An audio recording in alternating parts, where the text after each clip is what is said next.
People don't understand their natural advantages, and they don't use them. That's bad, number one. But worse, number two, if you don't think you're a good ice skater, or if you're convinced you're not a good cellist, you're not going out and try it. But people are buying stocks anyway. They're not discouraged. They just think it's a gamble.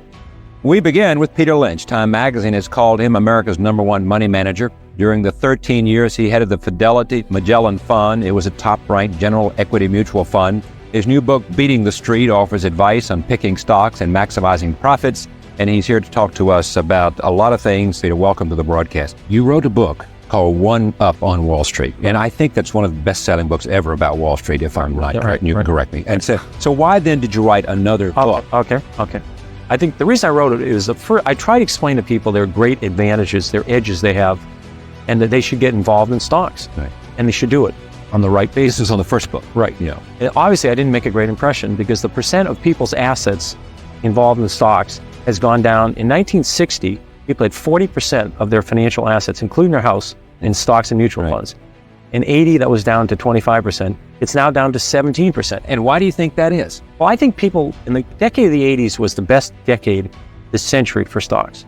I think people managed to lose money in the 80s doing it themselves because their methods were so flawed.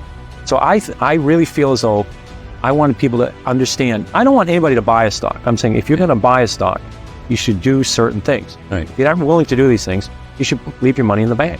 Your philosophy is simple, and I'm remembering this from the previous book. I think we're now talking about the previous book. Correct. Your philosophy was, if you find something that you identify with. I remember there was a story of your wife and her hose. Yeah. Your wife kept saying, legs and panties. Oh, you got it. Yeah, legs and panties. Your wife said, these are the greatest things I've ever seen. Right. And when your wife said that, you knew that this was a product that was better. Right. You used to stay at La Quinta Motel. Right. And the service was better, whatever was better. Right. And Price was good. And the price was good too. And you said, this is a place that I can determine. I, Peter Lynch, can tell that this is a good product, right? That's right. And if these people are making a good product, then their earnings are going to go up, therefore the stock's going to go up. Right. And that's the kind of decision-making process you ought to go through. Right.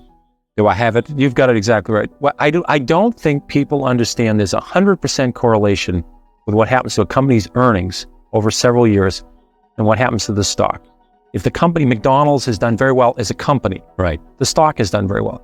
People worry about too much money supply, what's happened to the price of oil, who's the president, who's being nominated for the Supreme Court, it's all the ozone layer. There's nothing to do. McDonald's earnings go up the next 10 years, the stock will go up. Yeah, but what they will say to you, Peter, is that, as you know, and why am I telling you this, but it's fun to tell you this, they're telling you that these other things influence the amount of earnings of a particular company. Yep. If we're in a recession, people are not going to spend as much money on going to the movies or whatever they do. Right. And therefore, you got to pay attention to these other things because they impact on earnings. They are very important, but you have no idea of knowing what they're going to do. Alan Greenspan's the head of the Federal Reserve. Right. He cannot predict interest rates. Yes. He'd be the first to tell you. He can influence them, but he can't predict them. He cannot predict what long-term interest rates are going to be 1 year from now, 2 years from now, 3 years. He's even surprised how low they are now. Right.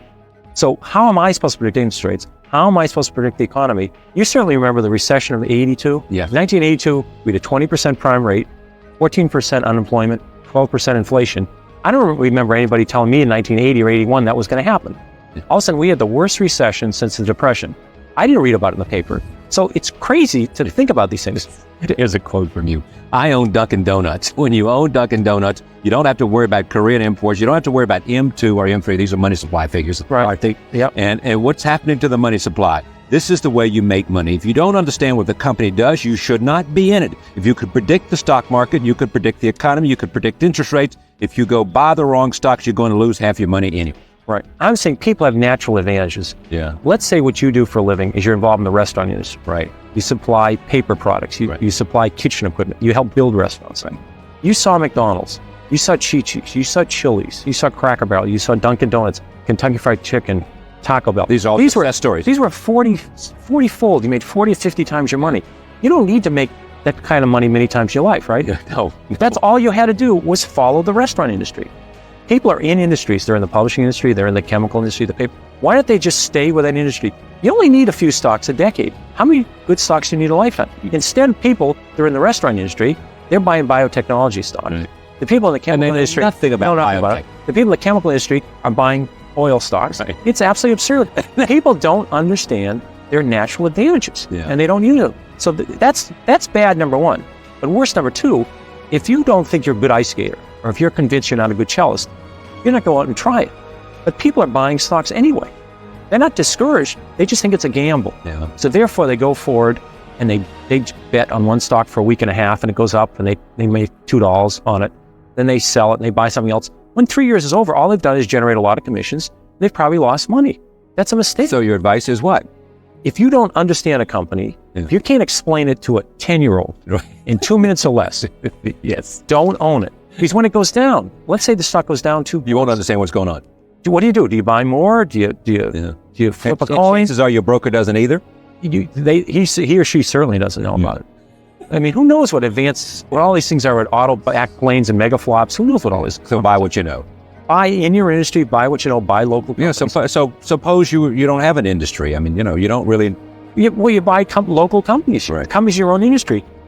10 years after Walmart went public, 10 years after Walmart, 10 years after it went public, it's a 25-year-old company now. Right. You could have bought the stock and made 50 times your money on it. 50 times. This is if you bought it 10 years After it was public already. It already gone up fivefold. So you could have made 250-fold. But I'm saying, let's say you were in a town, they came into it and they said, boy, these prices are great. They're doing terrific. I like the bargains. And you checked it out. You spent a little bit of work on it. Yeah. I mean, people are very careful. When they buy a dishwasher, they do some research. They'll put $10,000 in some stock they hear on a bus. So if you did a little bit of research, you say, Walmart's only 10% of the country. They're not even saturated there. Why can't they go to the rest of the country? So this is more of the same. Is what it is? It's more of the same. Plus, I show examples. It's a touch more detailed. This actually shows me in action. Right. I picked 21 stocks early in 1992. Right. Some work, some don't. I follow those companies. Some of the companies, the fundamentals deteriorate. Some they improve. I watch those companies go through the year. I also explain the retail industry. I try and make it very simple. And I talk about a wonderful example. Is a 7th grade class. Yeah. The teacher of that read my book, and my first book that you were talking about. Right. You and I did a show on that in Washington. Right. You remember that show? This is Right. a long time ago. She read the book, and I said, if you made it through 5th grade math, you can do it in the stock market. She says, okay. She started teaching it in 7th grade, Right. 7th grade class. These kids had to study companies. Right. They had to look at their balance sheets to see if they're solvent. Yeah. They picked stocks. These stocks were up 69% over 2 years when the market was up only 20. They picked stocks like Limited, they picked The Gap, they picked Walt, they understood these companies. They also picked IBM. I lost money on that too. Yeah. I mean, everybody makes mistakes. Everybody did, yeah. But I'm saying this was a school, St. Agnes School in Arlington, Mass. Right. But in addition, in the decade of the 80s, there's 8,000 investment clubs. These are amateur sort of Right. average people just investing. These investment clubs, 62% of them, of these clubs, beat the market. In the decade of the 80s, only 25% of professionals beat the market. Right, let me go back to one other subject. You're coming back to Fidelity, aren't you? Aren't you going to do something? When I finish this book, I've been working about 1 or 2 days a week the last year and a half on this book. Right. Now I'm done with the book. I'm going to go back to maybe 1 day a week, working with the younger analysts, just listening to them, talking to them. I'm not telling them to buy Xerox, to sell Xerox. Your old lifestyle. Not totally. I'm not going to run another fund. 13 years was plenty of running a fund. I'm just going to work with younger analysts. Let them ask questions. I'll ask them questions. It's going to be a lot of fun. Do you manage any money for anybody other than yourself? No, I manage money with other people for some charities. Right. But no, I don't manage anybody's accounts. You're not Zero. doing some mutual funds? No, pension zero. Fund, No, some nothing. I'm out. university Cold fund. turkey. No. All right. Cold turkey. Cold turkey. Now, are you happy you did this? I'm obviously delighted. It's good. And you like your new life? Oh, it's fabulous. Right. Yeah. 4 or 5 years ago, you just said, I'm managing all this money. I'm going to quit. Yeah, that's right. And you went to do what? Well, actually, I wanted to spend more time with my wife and my children. Right. And it was an interesting situation because I loved my job. I adored my job. Right. And I liked outside activities. And when I was young, I wasn't involved in charity work until I was 30. Yeah. No activities. Younger children, you just read them a book and good night moon and they fall asleep and it's all over. When they get older, there's more time involved. So I enjoyed the family. I was leaving for work at 6 in the morning. I was getting home at 7 o'clock at night, 6 days a week. This was in Boston? Yeah, traveling 14 days a month.